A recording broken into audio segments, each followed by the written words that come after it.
Asvapati has entered the worlds of life. And in this canto, in the first section, we saw that Asvapati experienced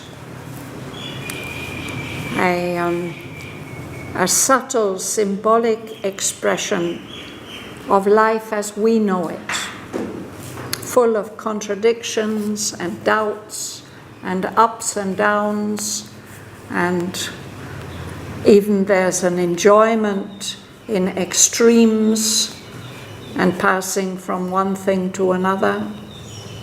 And at the end of the section, he told us, this is not the true face of life.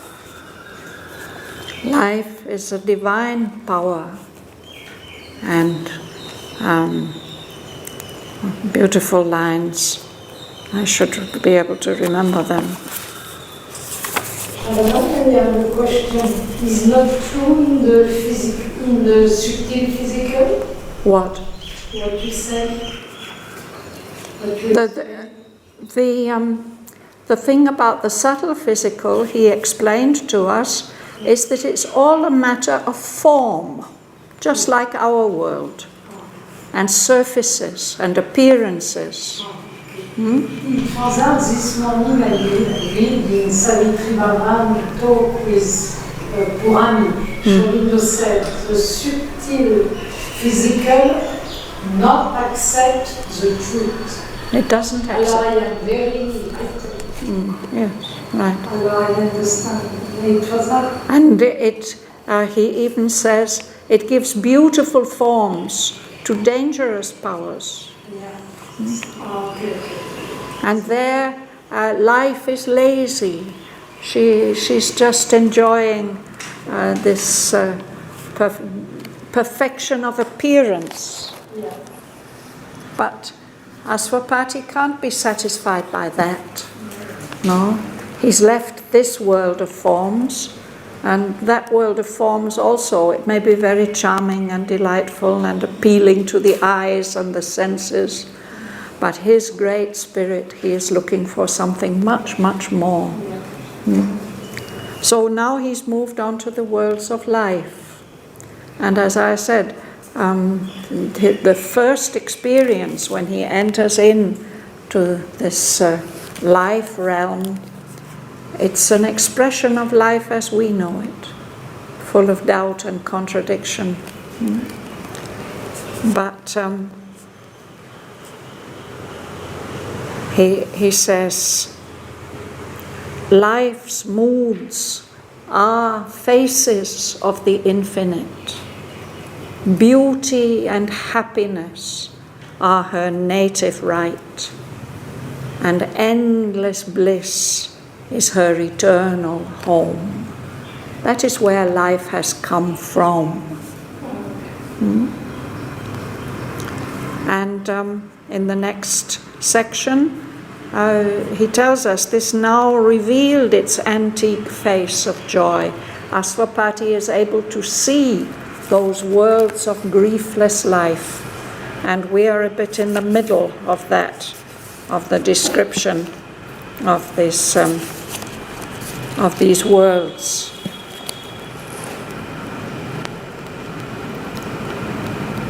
So I'm going to read on from line 292 on page 124.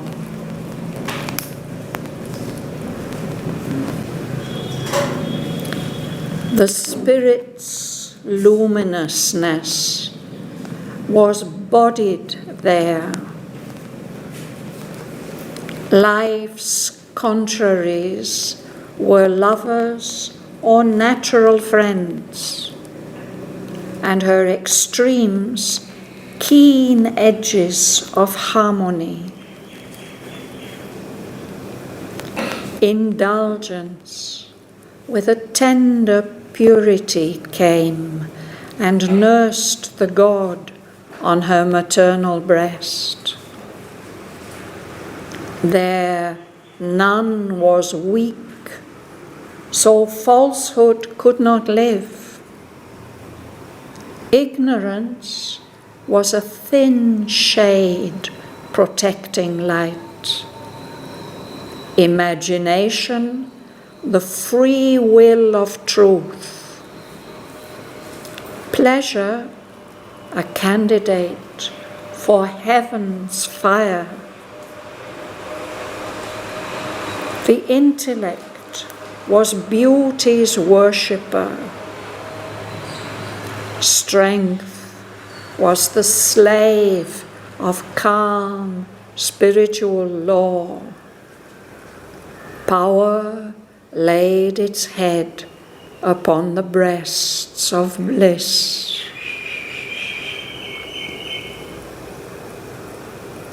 There were summit glories inconceivable, autonomies of wisdom's still self-rule, and high dependencies of her virgin Son.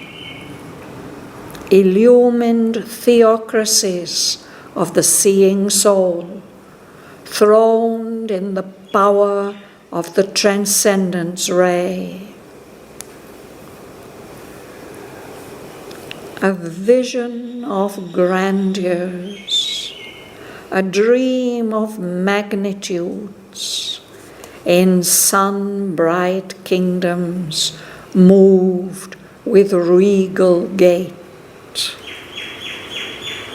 Assemblies, crowded senates of the gods, life's puissances reigned on seats of marble will. High dominations and autocracies and laureled strengths and armed imperative mights. All objects there were great and beautiful. All beings wore a royal stamp of power. There sat the oligarchies of natural law, proud, violent heads served one calm monarch brow. All the soul's postures donned divinity.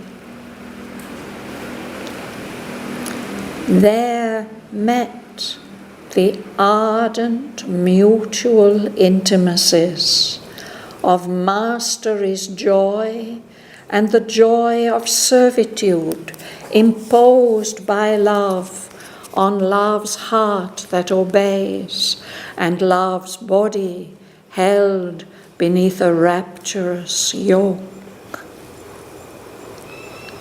All was a game of meeting kinglinesses.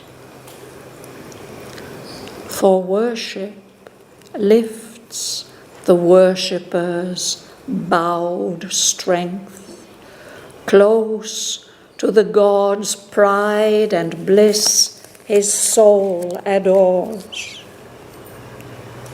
The ruler there is one with all he rules. To him who serves with a free, equal heart, obedience is his princely training school, his nobility's coronet and privilege. His faith is a high nature's idiom, his service a spiritual sovereignty.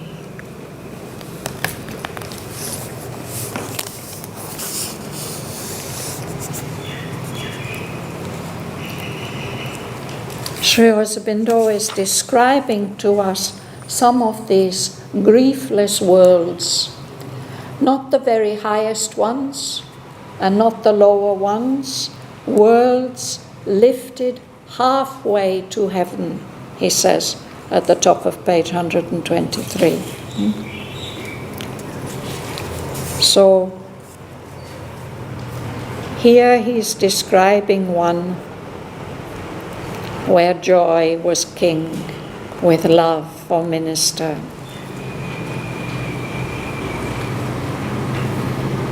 You'll read, Suresh? The spirit's luminousness was bodied there. Life's conveys the lovers of natural friends, and her extremes keen edges of harmony. Indulgence with the tender beauty came, and nursed the love of her maternal breast. Let's pause there. So, all the wonderful lights of the Spirit take bodies there. We see forms, beings with forms, no? And one characteristic of those worlds is that all those opposites, those contraries and contradictions that life enjoys so much, here they are not quarreling. Instead, they are lovers or natural friends. And her extremes, her extreme oppositions, her heights and her depths, they are not in opposition to each other.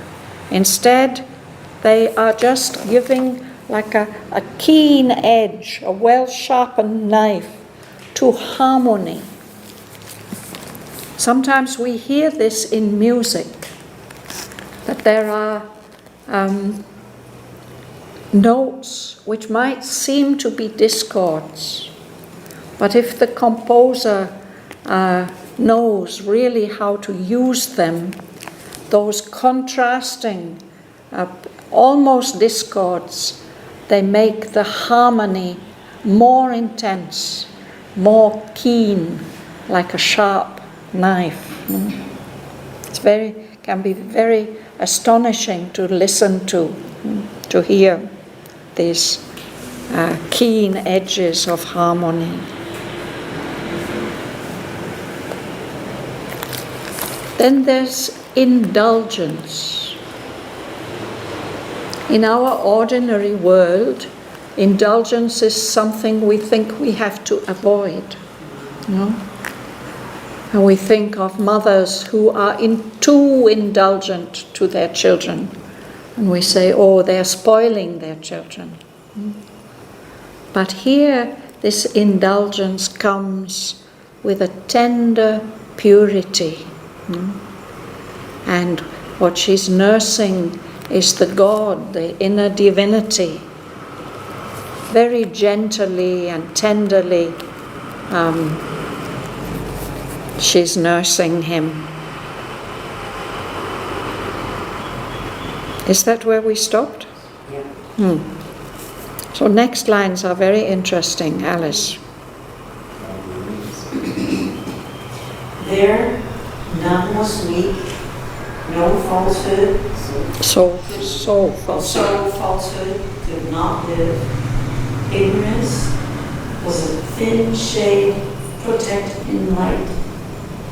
Imagination, the free will of truth. Pleasure, a candidate for heaven's fire.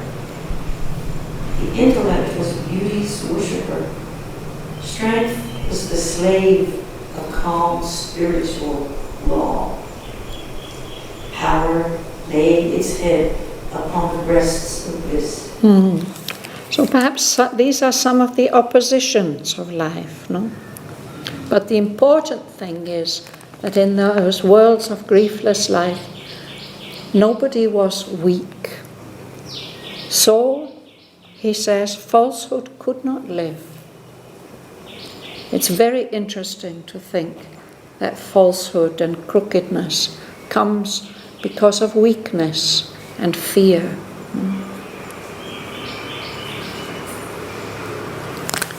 Even in those worlds that are lifted only halfway to heaven, there is ignorance, but it's just such a thin shade, like a very fine cloth that we might put over a lamp, no? And it's protecting the light. Imagination. Imagination is a very important quality which Sri Aurobindo mentions several times in the poem. What is the importance of imagination? Here in this world, imagination was the free will of truth. Truth can think and make formations, creative formations, freely. There's no restriction. And pleasure like indulgence. In our world, we think that in order to be spiritual, we have to be careful about pleasure. But in that world, pleasure was a candidate for heaven's fire, for that intense purity of heaven. The intellect. Sometimes in our world we feel that too much intellect blinds us to beauty. But there, these opposites come together. The intellect, the reason, orderly reason, was beauty's worshipper. There is strength there. In our world, strength often muscles its way through, pushes its way around. No? But there it is not like that. Strength was a slave completely submitted to calm spiritual law. And power doesn't assert itself. Very gently it lays its head upon the breasts of bliss, of Ananda, because that's a world of delight.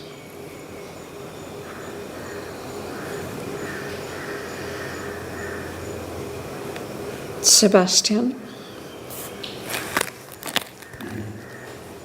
There were summit glories inconceivable, autonomies of wisdom's still self-rule, and high dependencies for virgin sun, illumined theocracies of the seeing soul, throned in the power of the transcendence ray. Yes.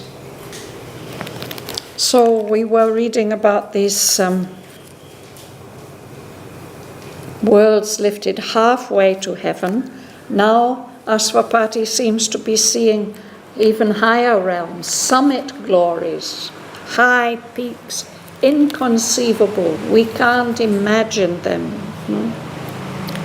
Those worlds are autonomies of wisdom's still self-rule. They don't need any other ruler. They are self-ruled by wisdom alone, so quietly. And there are not only those autonomies where wisdom rules herself, there are also other realms which are dependencies. They are also ruled by wisdom. High dependencies of her virgin sun, that wonderful, pure sunlight of wisdom.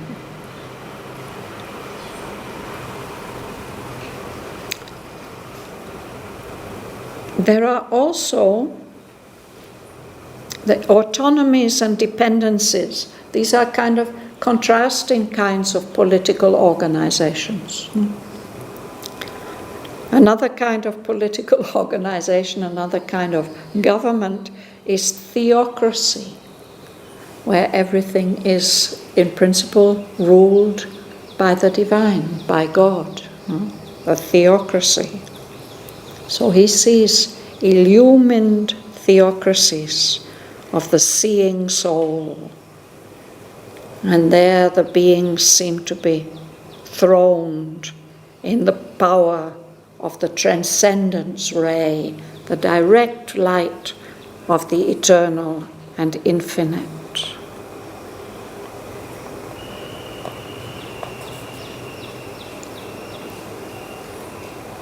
Will you read, please? A vision of grandeurs, a dream of magnitudes, in sun-bright kingdoms, moved with regal gait. Assemblies, crowded senates of the gods, life's puissances reigned on seats of marble will. High dominations and autocracies, and laureled strengths and armed imperative mights.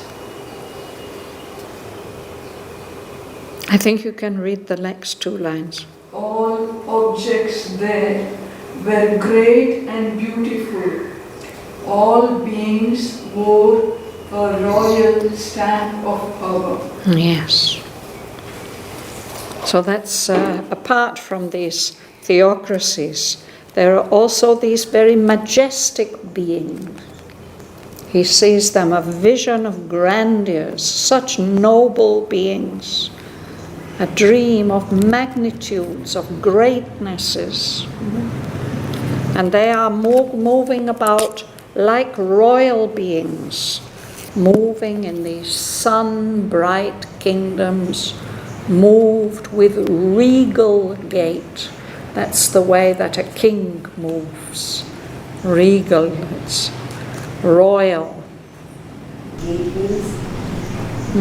Gait. Gait. The gait is the way that you walk.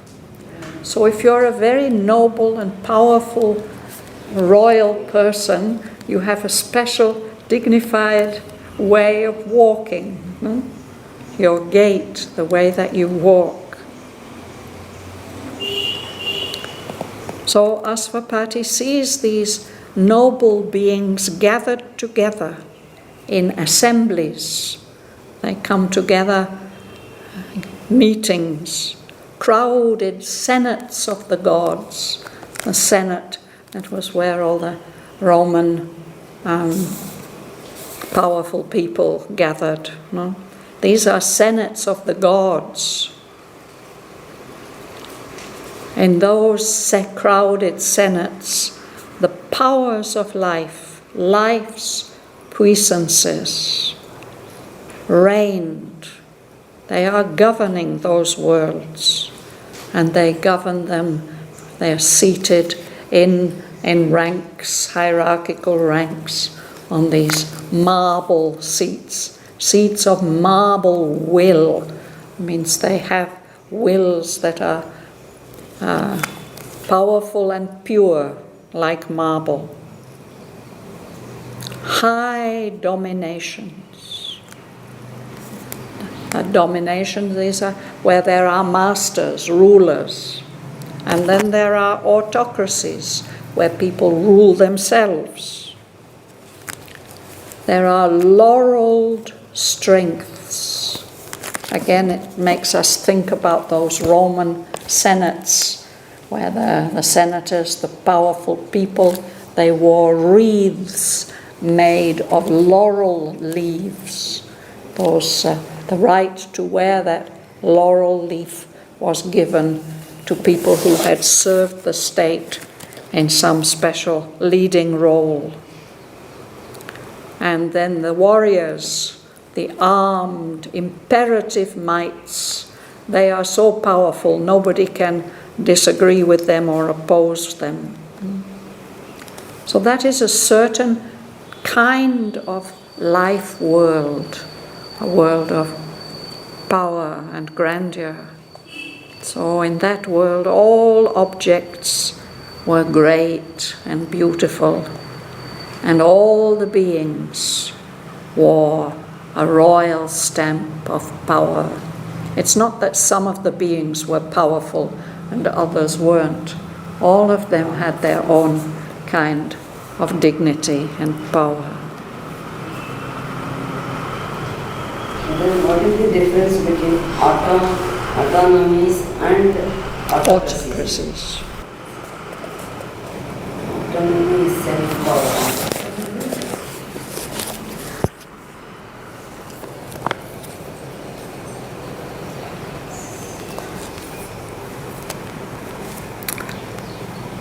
I don't know what I would find if I looked in the dictionary, but autonomy suggests one entity or person who's autonomous, who is it can be that there are, I think in China they have autonomous regions.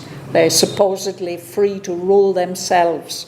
They're not ruled by the central government. In fact, it's not like that in China, but anyway, that's how the word is used. Here in Tamil Nadu, we have autonomous universities. Yes, so they're allowed to administer themselves. They don't have to be ruled by the state or by the center. Yeah? But autocracy is more the idea of self-rule, of somebody ruling themselves. Yeah? They're very close in meaning.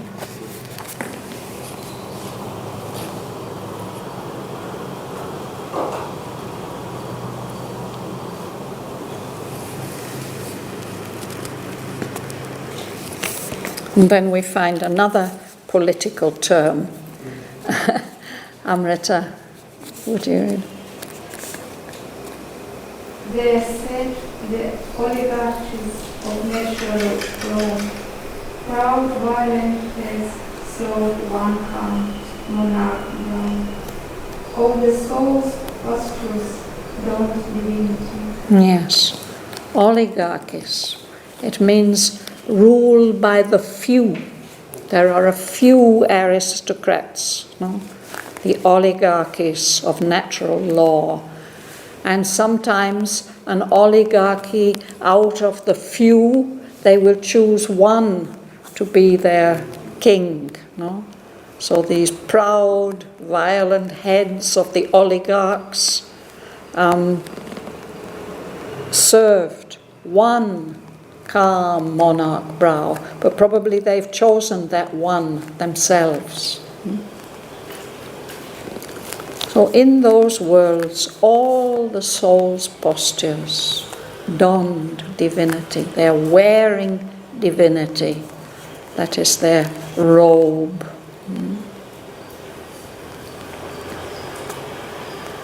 And then there's another very, very interesting passage. Do you like to read? You like to read? Yeah. They are meant that we are the mutual intimacy, open masteries, joy, and the joy of servitude, imposed by love on love's heart that obeys, and love's body held beneath our lecherous yoke.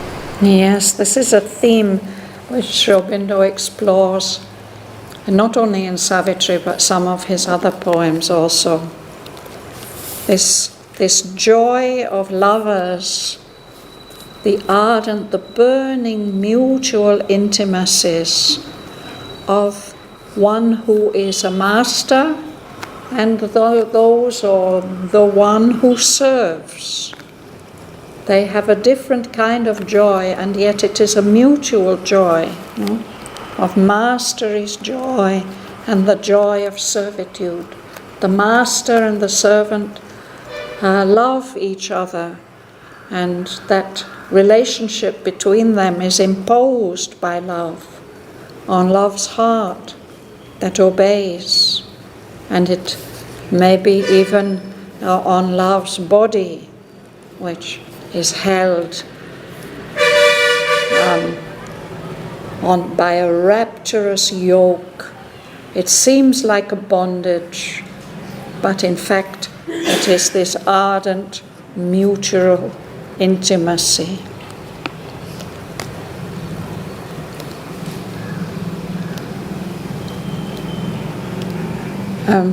Who's sitting behind Praveen, hiding there?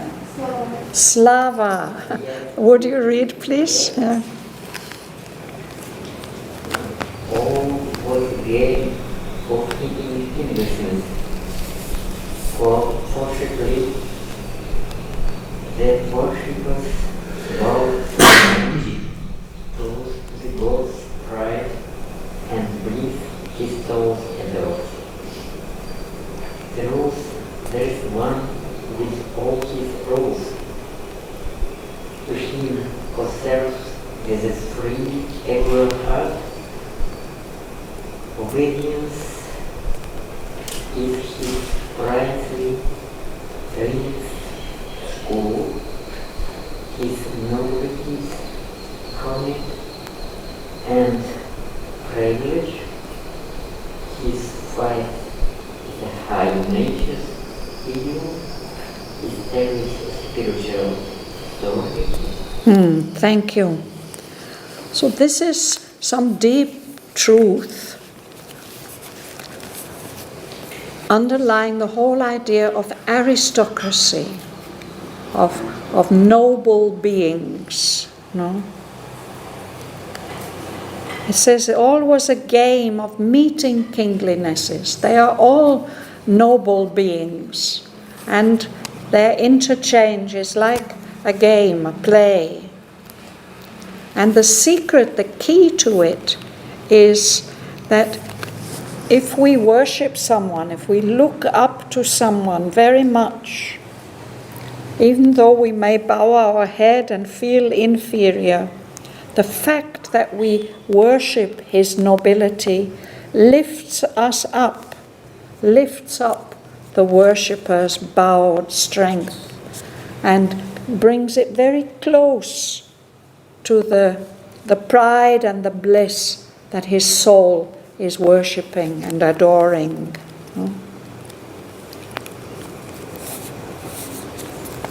In that world, the ruler is one with all he rules. So there's no real question of superior and inferior. There is this oneness, but still they may have to play different roles in this game of meeting kinglinesses.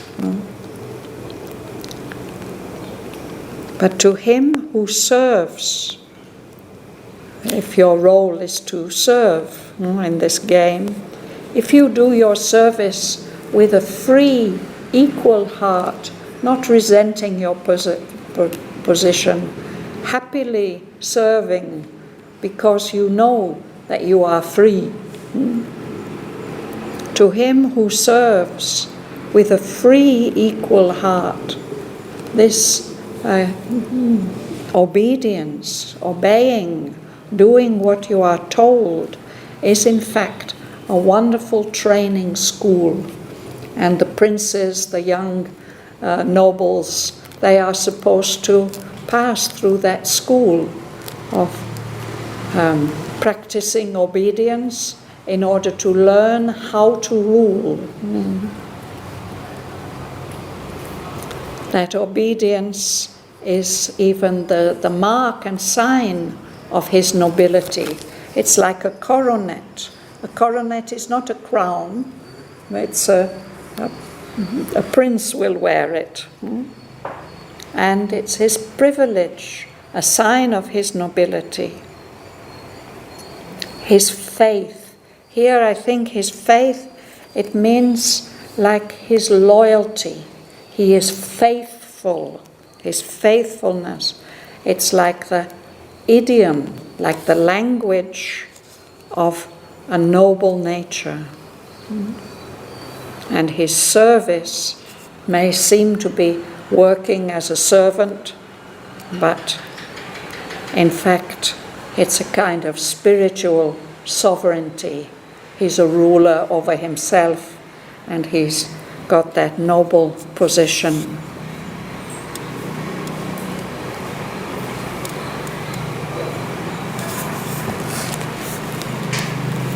And then after this realm of grandeurs and magnitudes, there are other realms. Praveen. There were realms where knowledge joined created power in her high home and made her all his own. The grand illuminate seized her gleaming limbs and filled them to the passion of his flame, till all her body was its transparent house, and all her soul, the counterpart of his soul. So this is like a marriage between knowledge and power. No? It's even like an allusion to these marriages of heroes with queens. In the ancient literature we have the story of Arjuna and Chitrangada. No? There are stories like that.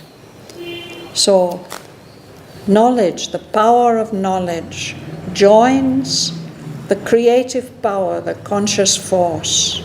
She's a queen, she's a ruler, an empress in her high home, but that power of knowledge, like a king, he embraces her and makes her all his own. The power of knowledge is a power of light, the grand illuminate. So he seizes the gleaming limbs of that power and filled them with the passion of his ray, his light, till all her body was its transparent house, and all her soul a counterpart of his soul. They become one in this way. So your knowledge is he or she. It's like that always. Yeah.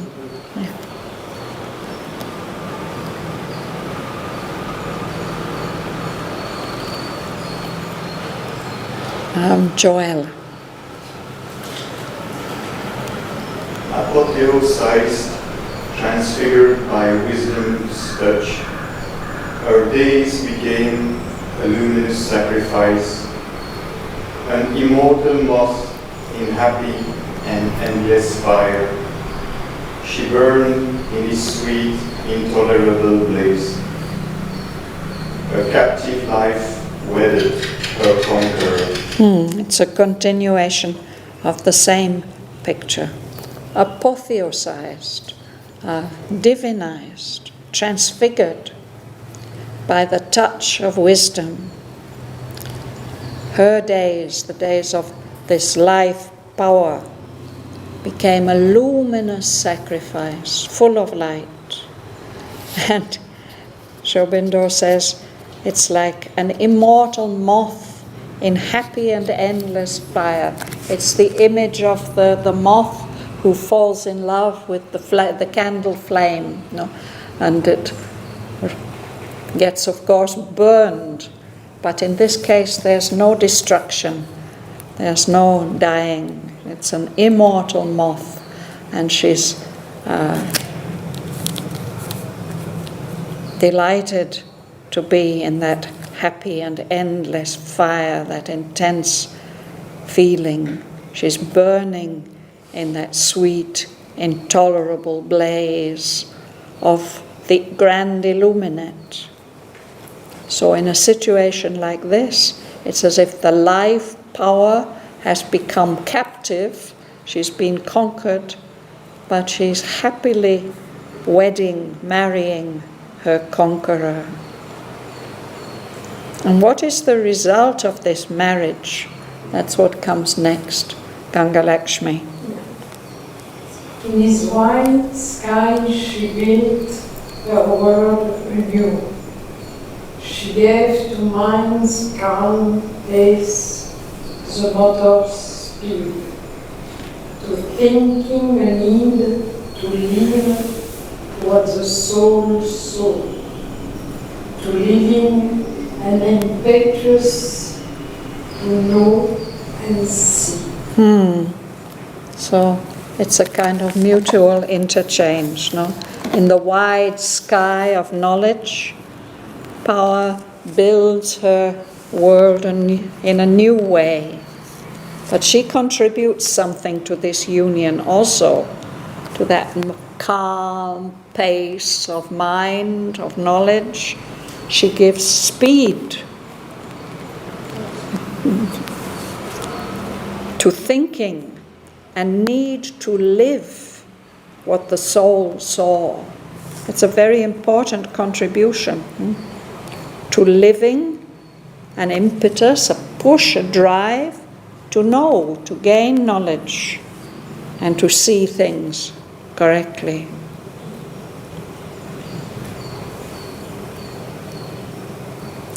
Kamala.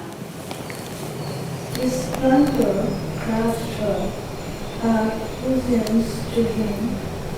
No. She crowned the ideal, a king and purple rose. Put her magic, serpent, sculpture and God's truth. Made form his inward vision, rhythmic shifts, and her acts, the living body of his glory. So it's an embrace, no? His splendor, the splendor of that luminous knowledge. He embraces her, and she embraces him back. Her puissance, her power to him clung, and she gives him power. She crowns the idea a king in purple robes. And a king should have a scepter, a staff that's a sign of his power. No? So she has power. She has her magic serpent scepter, that staff of energy. She hands it over to him. She gives it to his thought, power of thought. And she gives forms, visible forms, to his inward visions, rhythmic shapes. She gives a power of realization to his visions, and she acts out his will.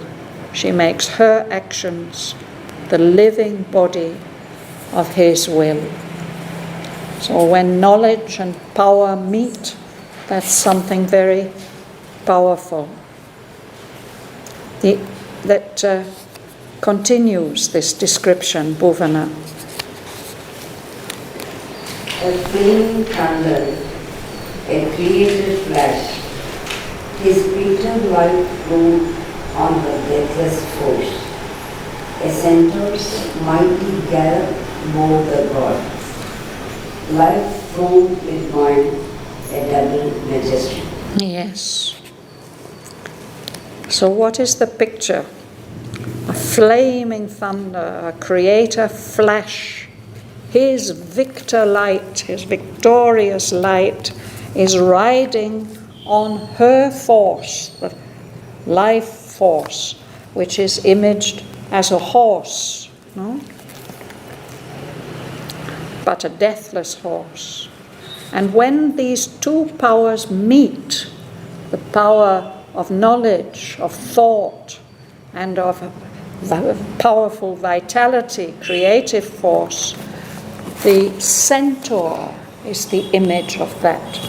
A centaur is a figure in Greek mythology with the body of a horse and the upper part the body of a man, the face, and so it's a combination of the noble human being and the horse, all its vitality, the wisdom and the power. A centaur's mighty gallop bore the god.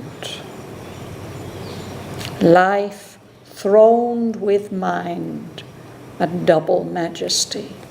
The two powers, equal rulers. Le centaure, Shraddhavan, is the Sagittaire in the astrological chart. Yes, the center, yes. Yes. So here the mind appears. Here the mind appears. The mind appears, that's representing the knowledge, the thought. Yeah, the Sagittarius, of course, is an archer with a bow. Yeah. That's also a very important symbol. He aims his bow and can send his thought or his will directly to the target. No. But he turned back. He's looking back. Just the point. It's like that. Alors, well, there may be different ways of depicting it. Yeah. But, I don't know that. Anyway, I think that's a good place to stop. Well, there are more worlds that Shobindo's going to tell us about, but this equal meeting of life with mind is one of them.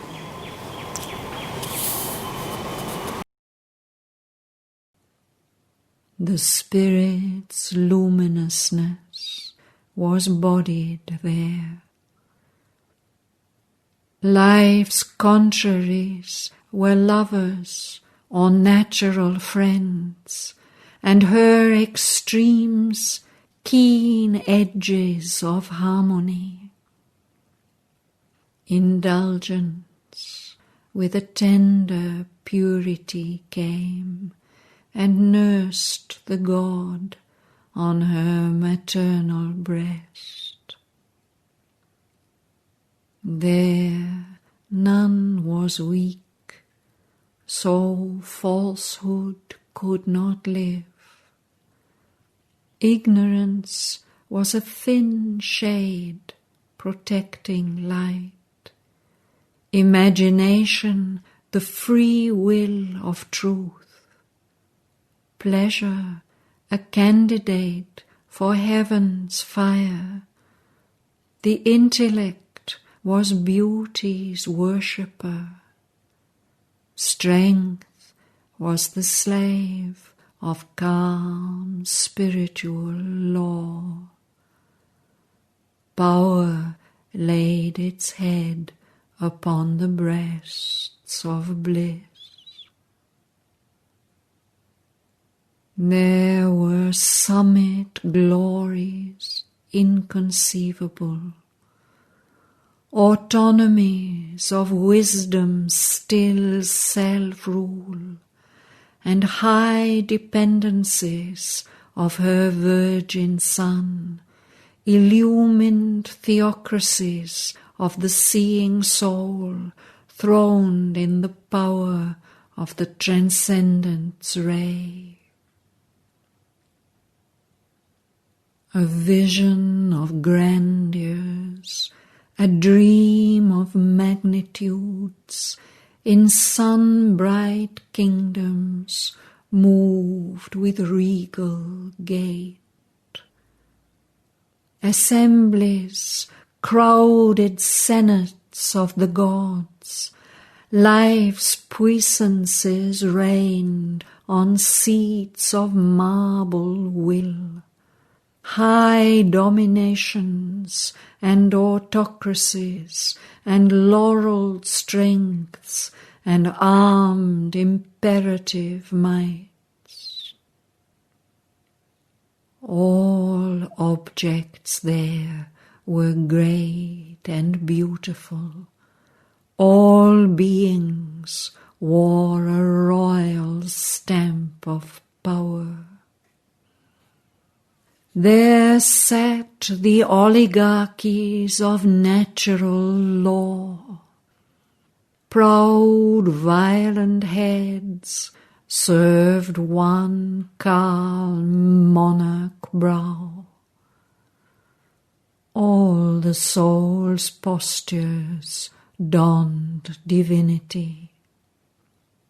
There met the ardent mutual intimacies of mastery's joy and the joy of servitude, imposed by love on love's heart that obeys, and love's body held beneath a rapturous yoke. All was a game of meeting kinglinesses. For worship lifts the worshipper's bowed strength, close to the gods' pride and bliss, his soul adores. The ruler there is one with all he rules. To him who serves with a free, equal heart, obedience is his princely training school, his nobility's coronet and privilege. His faith is a high nature's idiom, his service a spiritual sovereignty. There were realms where knowledge joined creative power in her high home and made her all his own.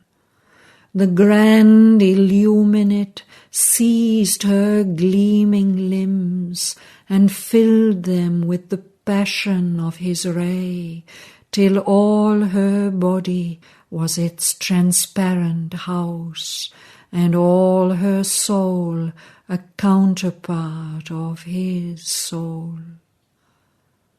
Apotheosized, transfigured by wisdom's touch, her days became a luminous sacrifice. An immortal moth in happy and endless fire, she burned in his sweet, intolerable blaze. A captive life wedded her conqueror. In his wide sky she built her world anew. She gave to mind's calm pace the motor's speed, to thinking a need to live what the soul saw, to living an impetus to know and see. His splendor grasped her puissance to him clung. She crowned the idea a king in purple robes, put her magic serpent scepter in thought's grip, made forms his inward vision's rhythmic shapes, and her acts the living body of his will. A flaming thunder, a creator flash, his victor light rode on her deathless force. A centaur's mighty gallop bore the god. Life throned with mind, a double majesty.